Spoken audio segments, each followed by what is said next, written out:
Since we are learning about metal forming process, we need to understand a very important terminology that is called flow stress. Now prior to understand what this flow stress is, let's understand what is the yield strength of a material.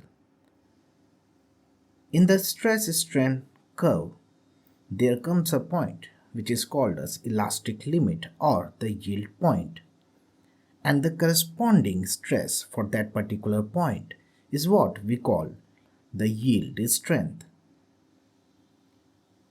after which the material starts to behave like plastic and prior to which the material is within the elastic limit. Now elasticity is the ability of the material to regain its shape and size, whereas the plasticity is exactly opposite.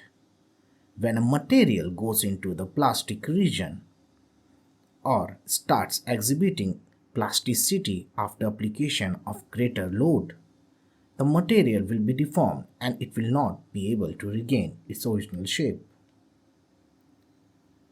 Now let's understand flow stress by taking this particular example. Let's say there is a material which is undergoing mechanical working or metal forming. Initially, it is at a condition A and it has a corresponding grain structure, corresponding strength, and corresponding physical properties. Now, in order to perform metal forming in this particular material, we need to apply a load which must be greater than the yield point of the material. So, the load applied here is greater than the yield point of material corresponding to this condition A, corresponding to this physical condition of the material. Now, after the cold working is done, we have already understood what strain hardening was. After the cold working is done, the strain hardening takes place, and hence the material goes into another condition, another physical condition, let's say B. Now, in order to perform further working on this particular material, we need to provide a greater load which should be greater than the yield strength of the material for the condition B. Now in this condition B, the grains are elongated due to strain hardening. The grain size is completely different than what was in the condition A.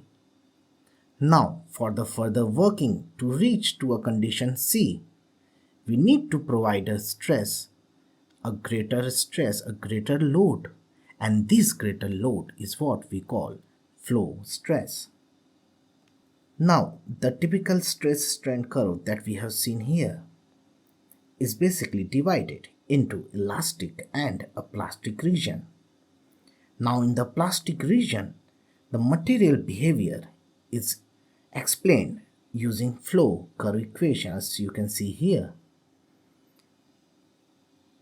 Sigma T is equal to K epsilon T to power n.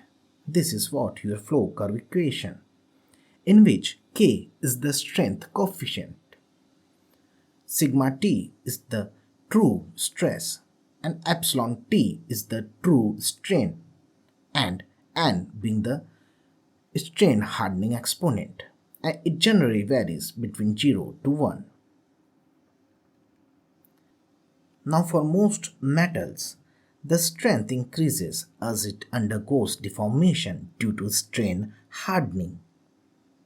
The stress required to continue deformation must be increased to meet this increase in strength, and hence we provide flow stress a greater load.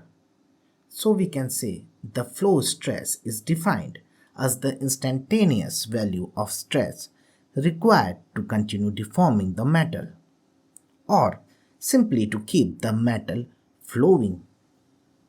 In essence, flow stress is yield strength of a metal as a function of strain. Now let's understand what is true stress and engineering stress in order to understand what is flow stress. Let's take an example here of a cylindrical bar here. Initially it has length L0 and area of cross section as A0. Now the rod is getting elongated using a load P, and after getting elongated the new length and area is L and A. So the engineering stress for this particular example would be P by A naught, that means load by original area, whereas the true stress would be P by instantaneous area. So we can conclude that flow stress is true stress in the plastic region, or we can mathematically also equate both the entities. We already know sigma t is equal to k epsilon t to power n. So flow stress is true stress in plastic region. So sigma f, which is the denotation of flow stress, would be equals to k epsilon t to power n. Now there is not a single flow stress is operating. There are several flow stresses operating during a metal forming operation. There is numerous flow stresses present. So this sigma f becomes sigma f bar, which is the average flow stress and which is given by k epsilon t to power n upon n plus 1. And in most of the metal forming process, this average flow stress is taken into consideration.